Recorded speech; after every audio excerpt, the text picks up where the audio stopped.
Why did the pilot stop mid-step, his coffee slipping from his hand before he even realized his fingers had gone numb?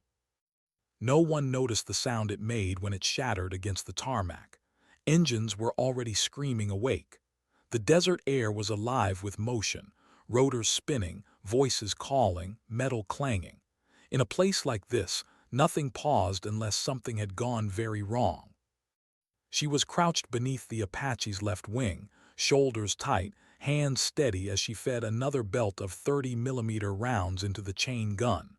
Her movements were precise, quiet, almost invisible. That was the point. 3 years on this base and most people still didn't know her name. They walked past her every morning like she was part of the equipment, necessary, replaceable, forgettable. Orders barked without eye contact. Extra work added without explanation. She never complained, never corrected anyone, never reminded them she was human. Invisible kept her alive. The pilot had approached like he always did, clipboard tucked under his arm, posture relaxed, confidence worn like a badge.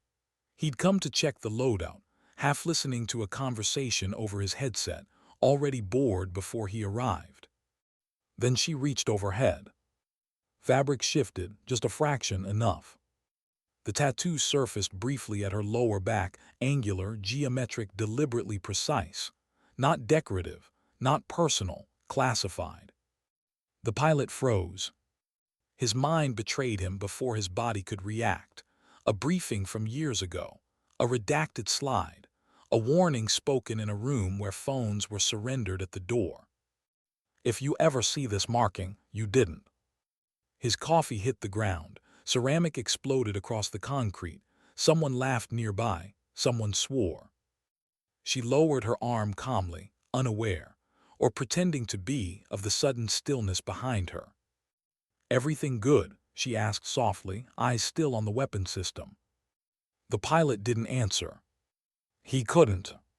Because the woman crouched beneath his aircraft wasn't supposed to exist. She finished loading the gun, sealed the housing, and marked the checklist with a grease pencil. Around her, the base breathed and moved, indifferent to the silent rupture that had just occurred. Across the airfield, 2 junior mechanics leaned against a fuel cart. "Who's the loner?" one muttered. The other shrugged. "Been here forever, quiet, weird." They didn't see the way she cataloged everything. The shift in posture, the hesitation in voices, the way certain people looked at her too long without knowing why. She noticed all of it. She always had. Captain Blackwood's boot struck the tarmac with deliberate force. He never walked anywhere softly. "Kessler," he barked. "Hangar 3 needs fixing, missile alignments off, and requisitions wants yesterday's inventory should have been done already." She nodded once. "Yes, sir." No argument. No reminder that she'd already been assigned double shifts. No mention that the work required a team. A casing slipped from her hand and clattered to the ground.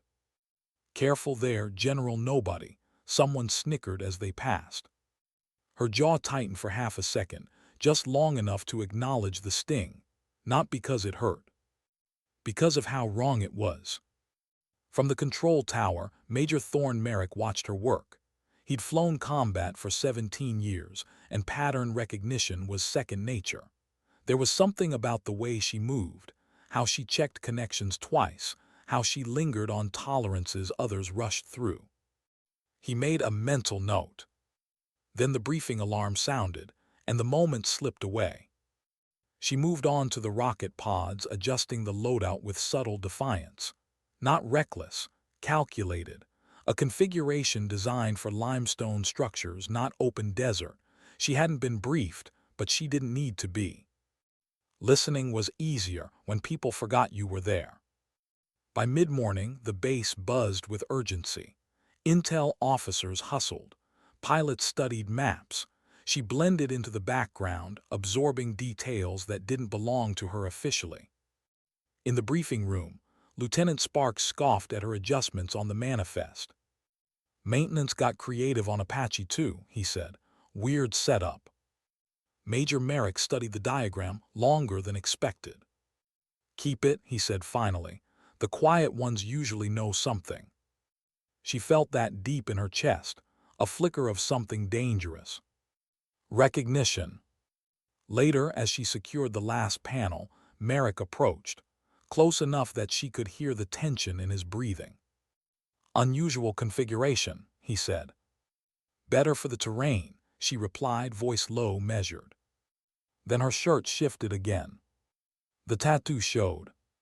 This time there was no shattered mug. Just silence. Merrick's mind raced backward. Yemen. Fire. A woman pulling men from chaos while bleeding out, still giving orders. A symbol he'd been told never to acknowledge. Their eyes met. She shook her head, barely. "Not here. Not yet." When he stepped away, the air felt heavier. Awareness had entered the room, and it could not be undone. As the Apache lifted into the sky, she stood back with the others, face blank, heart steady. But inside, the clock had started ticking faster. Someone on this base was going to make a move. And when they did, she would finally stop being invisible. Sometimes dignity doesn't speak. It waits. Why did the first distortion on the screen feel deliberate, like someone tapping glass from the other side? The control bunker was dim, lit mostly by monitors and quiet urgency. Voices stayed low here, as if the walls themselves were listening. She stood near the back, hands clasped loosely in front of her, posture deliberately unremarkable. Another body in fatigues, another technician who didn't quite belong but no one questioned. The Apache were minutes from the target zone. On the main screen, the desert rolled beneath the aircraft in grainy infrared. Heat signatures bloomed and faded. Roads cut pale lines through darkness. Everything looked clean, too clean. She felt it in her chest before she saw it, a subtle tightening, the kind that came from experience, not fear. Something was off. Apache 1 approaching waypoint Charlie, Major Merrick's voice came through the speakers, calm and controlled. Switching to thermal. Lieutenant Commander Callahan leaned forward, elbows on the console, eyes sharp. He positioned himself where everyone could see him, authority made visible. "Recommend eastern sweep," he said smoothly. "Intel indicates tunnel movement near the spillway." Her eyes flicked to a side monitor. That intel didn't exist. She knew because she'd watched the feeds herself, because she'd memorized patterns over years, because she had learned to trust what didn't add up more than what did. Her fingers twitched, resisting the instinct to speak. "Not yet." "Copy," Merrick replied, banking east. The helicopters adjusted course. The first flicker crossed the screen like a blink. "Signal interference," the comms officer muttered, adjusting dials. She leaned closer to her secondary display, the one no one paid attention to. Frequency readouts pulsed. One spike didn't belong. Her heartbeat slowed. "There it is." "Apache 1 confirmed position," the officer called. Static answered. Then Merrick's voice returned, strained. "Targeting, unstable, getting ghost markers." On screen, Apache 1's gun camera slewed suddenly, locking onto coordinates that hadn't been assigned. "Those aren't hostile grids," someone said. Her jaw tightened. "Jam," she whispered, barely audible. A controlled internal acknowledgement, not surprise, confirmation. All channels crackled at once. "Systems glitching," another voice shouted. "Apache 2's stabilization is off." Chaos erupted like a dropped tray of glass, sharp, fast, everywhere. Officers talked over each other. Hands flew across keyboards, someone cursed. Callahan straightened, face hardening. Shut it down now." She slipped a thumb against the edge of her palm, activating a concealed recorder. The device hummed softly, invisible to everyone but her. Then Callahan turned. His finger cut through the noise, pointing directly at her. "That one," he snapped. "Detain her now." The room seemed to tilt. Two MPs moved instantly, hands near their weapons. Her breath caught not in fear but in calculation. This was earlier than she'd planned, faster, riskier. She let her shoulders curl inward slightly, let confusion show. "Sir," her voice wavered just enough. She accessed the weapons systems, Callahan said, voice rising.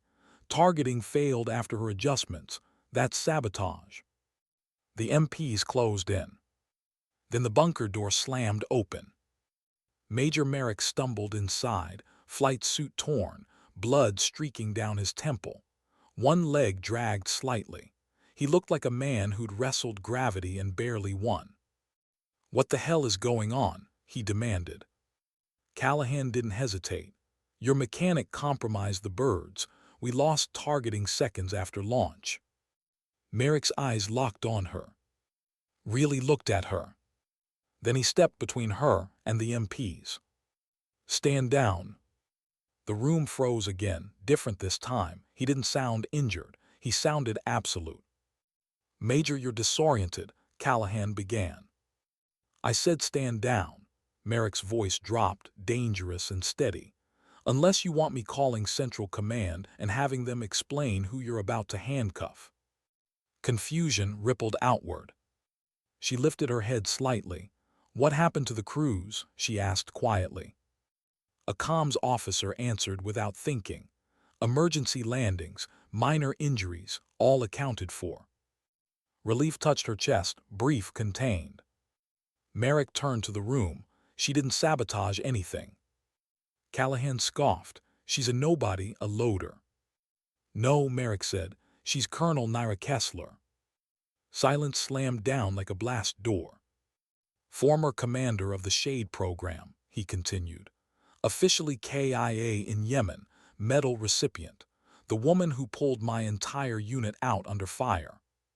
She straightened, not dramatically but enough. The room struggled to reconcile the words with the woman they'd ignored. "That's impossible," Callahan said weakly. "She died." "Records can be rewritten," she said, voice calm, command threaded through every syllable. "People less so." She stepped forward. 3 years, she continued, eyes never leaving Callahan. "I've waited, watched. Today wasn't sabotage, it was bait." Callahan lunged for the door. The MPs tackled him before he reached it.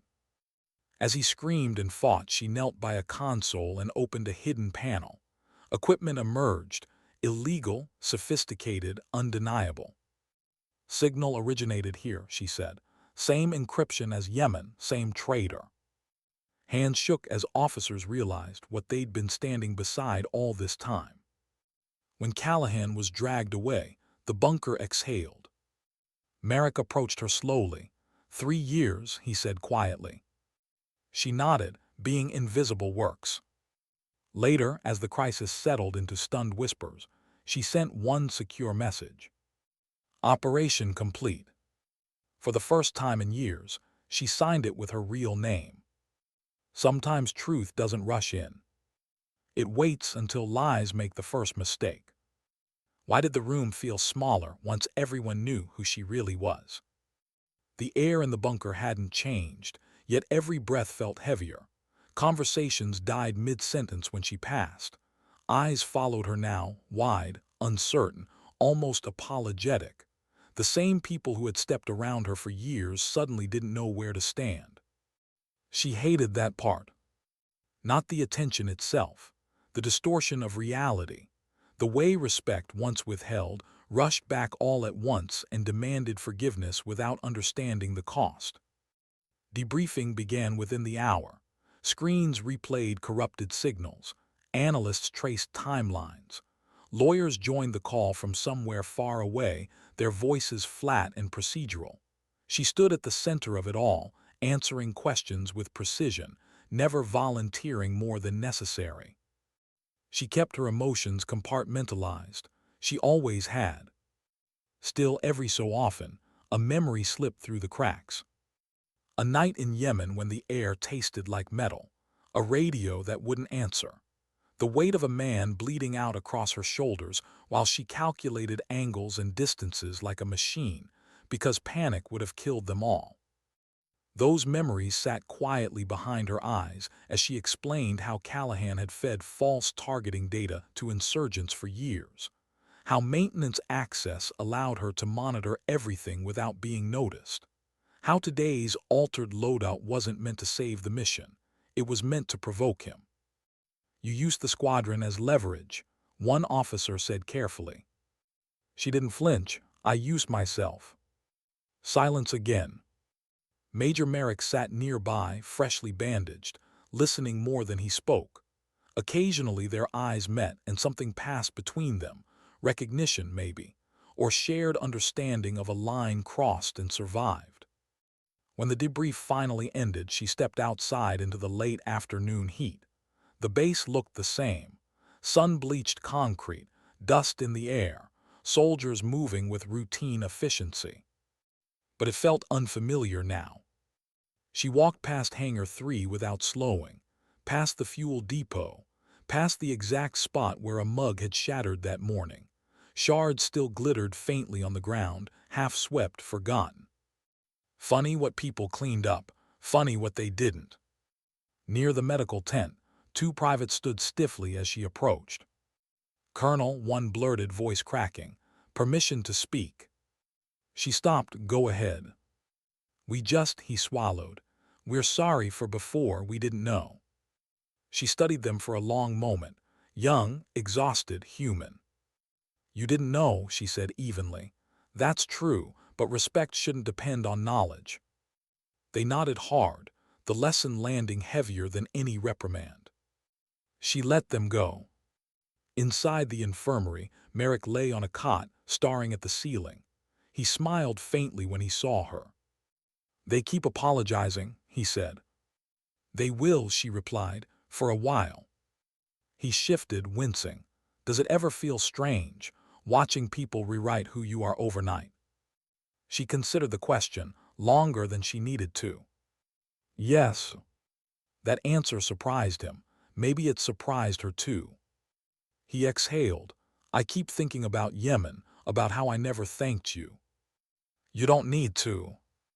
"I do." She met his gaze. "You survived, that's thanks enough."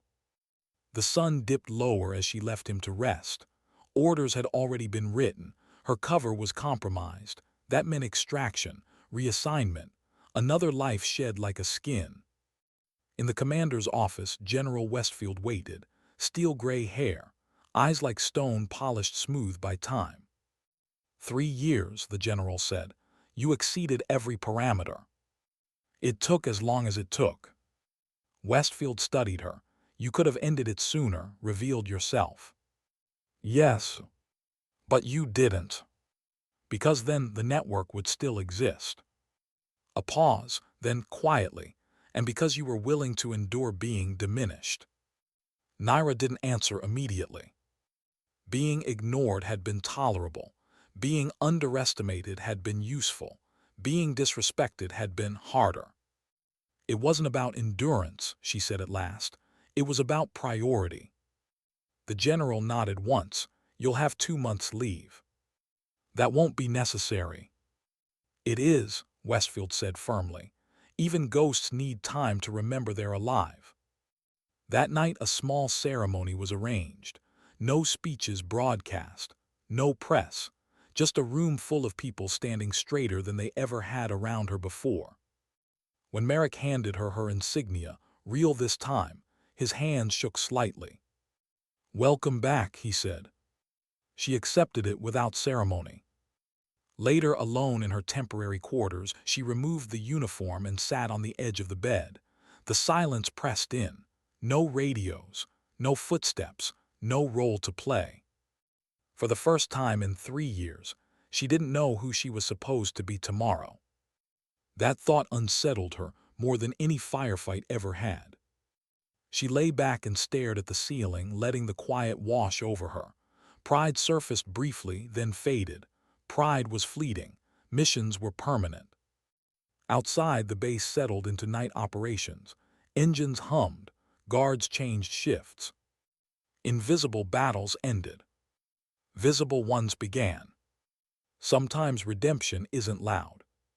Sometimes it's simply the moment you're finally seen, and choose what to do with it. Why did leaving the base feel harder than surviving it? Morning came without ceremony. No alarms, no urgency, just light sliding across concrete and the distant thrum of engines warming for routine flights. She stood alone near the edge of the airfield, duffel bag at her feet, watching mechanics move with the same careless rhythm they'd always had. Only now they noticed her. Salutes followed her like echoes. Conversations paused when she passed. Every gesture carried weight it hadn't yesterday. Respect, finally given, awkward and late. She accepted it without comment. General Westfield's transport was already on the runway, waiting. Extraction orders signed. Reassignment classified. Her name restored to records that had once buried it. Major Merrick approached slowly, walking more carefully now, injury still fresh but posture unwavering. "So this is it," he said. "For here," she replied. He nodded, eyes drifting toward the hangars. "I keep thinking about how close we came, how none of us saw it." "You weren't meant to." "That doesn't make it sit easier." She understood that. Some truths lingered like shrapnel, small, invisible, painful only when you moved wrong. They walked together for a few steps in silence. "Why maintenance?" he asked at last, "of all covers?" She considered the answer. Everyone looks through you, no one questions your presence, and you hear everything. He smiled faintly. "You heard more than everything." "Yes." They reached the edge of the tarmac. Wind kicked dust around their boots. The transport's engines idled, patient. "I requested transfer," Merrick said quietly. "Special operations, if they approve it." She studied him carefully. This wasn't impulse. It was a man who looked behind the curtain and couldn't unsee what lived there. "You believing certainty," she said. "I already did," he replied. She gave a single nod, not approval, acknowledgement. Before boarding, she handed him a slim envelope. No markings. "Some threads aren't finished," she said. "You'll recognize the pattern." He accepted it like a responsibility, not a gift. Inside the aircraft, she took a window seat. As they lifted, the base shrank into a grid of order and routine. 3 years of invisibility reduced to geometry. She felt something then, not relief, not pride. Grief. Not for what she'd lost, but for how easily it had been given up. The debriefs followed her to the next command. Analysts dissected her operation with clinical interest. Commendations were mentioned, promotions discussed. She listened without attachment. Later, alone again, she studied her reflection in the mirror. The uniform fit differently now, not physically, internally. Being Colonel Kessler meant being seen, meant expectations, meant no more hiding. And hiding had been easier than she cared to admit. That night sleep came in fragments. Dreams threaded Yemen into chimera, passed into present, faces blurred, gunfire echoed, then silence heavy and unresolved. She woke before dawn, heart steady, mind already moving. Her next assignment brief arrived encrypted. Another region, another network, another reason to disappear. She closed the file without reading it all the way through. For the first time, she hesitated. The mission would always matter. That hadn't changed. But somewhere along the way, she'd learned what invisibility cost and what visibility demanded in return. At sunrise, she stepped outside. The air was cooler here, different desert, same sky. A young lieutenant passed and saluted crisply, eyes full of certainty.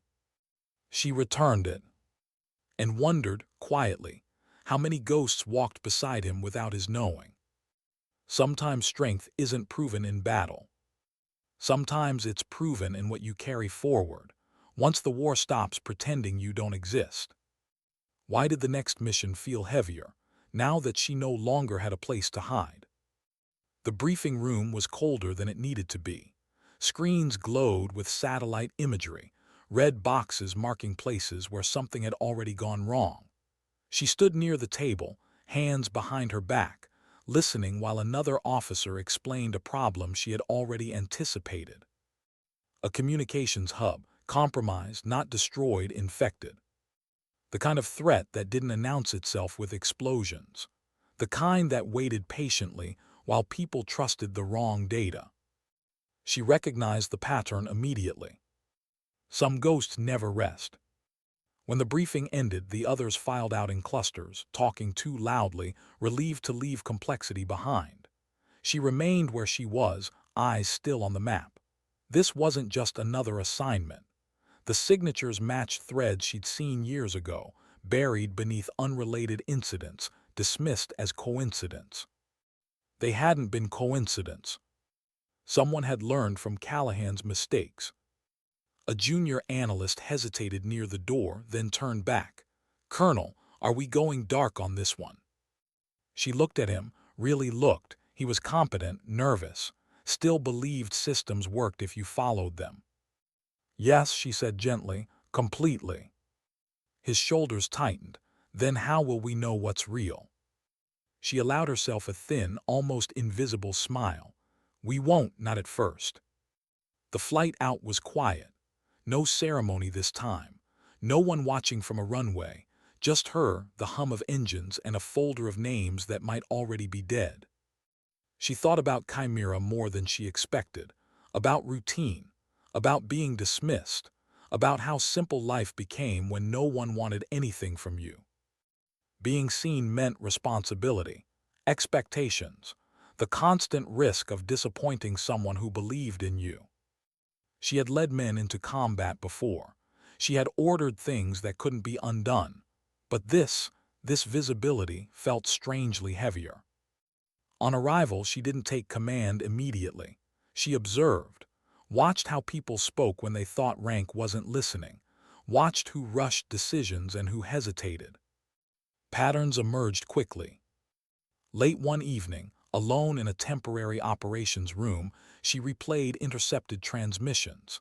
Static layered over voices, timing irregular, human error hiding something deliberate. Her hands paused over the controls. For the first time in years, fatigue surfaced uninvited. Not physical, emotional. 3 years invisible, now fully exposed, always adapting, always alert, always needed. She closed her eyes and leaned back, letting the chair creak beneath her weight, just for a moment. In that silence, doubt crept in. Had she stayed invisible because it was effective, or because it was easier not to be known? The thought unsettled her. A soft knock broke the moment. Major Merrick stepped in, newly assigned, still adjusting to a world that no longer felt binary. "They'll move within 48 hours, he said, "whatever this is." "I know.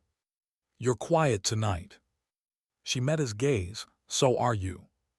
He hesitated. "Command asked why you're not delegating more." "And I told them you were listening." She exhaled slowly. Listening is harder when people expect answers. He nodded, understanding more than she'd expected him to. Outside, night settled over the base. Somewhere, a compromised signal waited to be triggered. Somewhere, someone believed they were unseen. She straightened, fatigue folding back into discipline. Invisible or visible, some missions didn't care who you were. They only cared whether you showed up. Sometimes leadership isn't about being the strongest voice in the room. Sometimes it's about carrying the weight quietly, so others don't have to. Why did the final signal feel less like a threat and more like a confession? It arrived just after midnight, slipping through the noise the way truth often did when it thought no one was listening. A burst transmission, brief, careful, almost apologetic in its precision. She stared at the waveform, heart steady, mind sharpening. There you are. The room was empty except for the low hum of equipment and the distant footsteps of a night patrol passing outside. She replayed the signal once, then again. Each time, the pattern confirmed what she already knew. This wasn't chaos. It was someone trying to stay in control while everything unraveled. She keyed her mic, voice calm, almost gentle. "We have confirmation. It's internal, same structure as Chimera, same discipline, different hands." Merrick's reply came a second later. "So they learned." "Yes," she said, "but not enough." They moved without spectacle. No alarms, no shouted orders. The team flowed through corridors and access points like water finding familiar cracks. Quiet competence. Trust built not on rank but on shared purpose. When they reached the communications hub, she didn't rush in. She listened. Inside, a single operator sat hunched over a console, unaware, focused, certain he was alone. He looked up when the door opened. Recognition crossed his face, not of her name or rank but of what she represented: consequence. "It was supposed to end in Yemen," he said softly, almost to himself. "Yes," she replied, "it should have." He didn't run, didn't fight, just nodded, the weight finally too heavy to hold alone. As security took him away, she stayed behind for a moment, hands resting on the cold metal of the console. 3 years ago, she died to chase a shadow. Tonight, she watched another one dissolve under light. Outside, dawn crept over the horizon, pale and unassuming. Another base waking up. Another day that would look ordinary from a distance. Merrick joined her, eyes tired but clear. "It's done," he said. She nodded. "This part is." They stood there in silence, watching the sky change color. No applause, no cameras, just the quiet aftermath of something that would never make the news. Later, as reports were filed and orders written, she felt it, something loosening inside her. Not relief, acceptance. She would never stop carrying what she'd done. The choices, the invisibility, the moments when dignity had been swallowed for the sake of outcome. But she no longer questioned why. Because some work demands silence. Some strength lives in restraint. And some people serve not to be seen, but to make sure others never have to know how close the darkness came. As she walked away from the operations room, sunlight warming her face, one thought stayed with her, steady and sure. Sometimes dignity doesn't speak. It simply acts.